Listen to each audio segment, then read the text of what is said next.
Hello, okay, I'm a huge True Blood freak. I don't want to give away spoilers though, because there's some people who still haven't seen the finale. Can you believe that? Shockingly, no. I don't believe it. This reporter has not seen the finale, and she's like, do not say anything around her. I was so glad when it aired because I could finally start talking about it, and yes, it was so much fun to do, as you can imagine. Yeah. You look like you're having a good time doing it. We were all having such a great time doing it, and what a co-star I had at the end there. Well, you had a lot of co-stars at the end there. I did, but I had a special one at the very end, a big white... Yeah, the one that was then naked.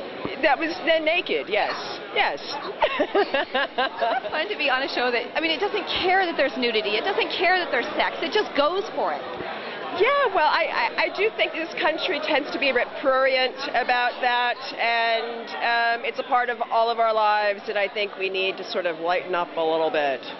And it's all in the name of good fun and fun sex and sexy sex, and it's orgies everywhere, but also I just think it's the most beautiful cast around.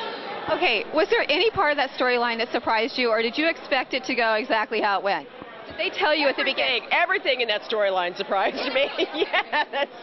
So when you saw the egg, open a human heart, or having these orgies, or just punching people in the face on a dime, and yes, they're marrying a bull. You don't do that every day. No. So it just about everything surprised me on that show. Well, when you get one of those scripts, and like one that says, "Oh, now you're building a meat tree." I'm sure that's not something you ever expected to be doing as an actress, right?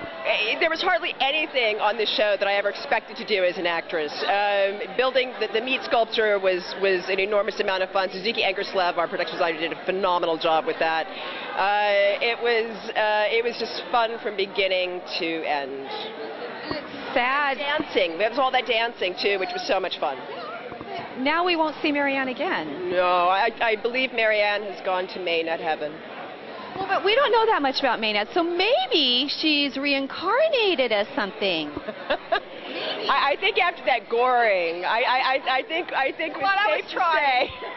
Unless she's running around with a big hole going straight through her body, I can't imagine. You know, it's a vampire, werewolf, whatever. Charlene and Alan's world, you never know. Well, did you know this world at all? I mean, were you familiar with Snooki Stackhouse? No, I wasn't familiar. But I am now. Yeah. So you get a script and it says you're a Maynard, and you're like, what the hell?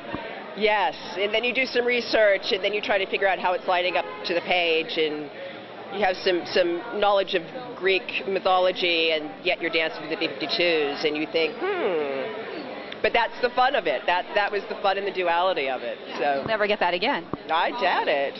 Where are we going to see you in next?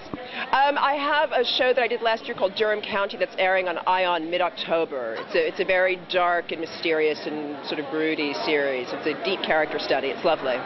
Sounds interesting. Yeah. No movies or anything in the future? Not right now. I've been working I've done 3 series back-to-back. I've been working for 2 years straight. I'm taking a little time off, a little well-needed time off to get back to my life. I wanted to make sure I still had one. When you're at work for 18, 20 hours a day, yeah, and my garden's kind of a mess, so I'm back to my garden, and I'm tending to my garden, both metaphorically and literally.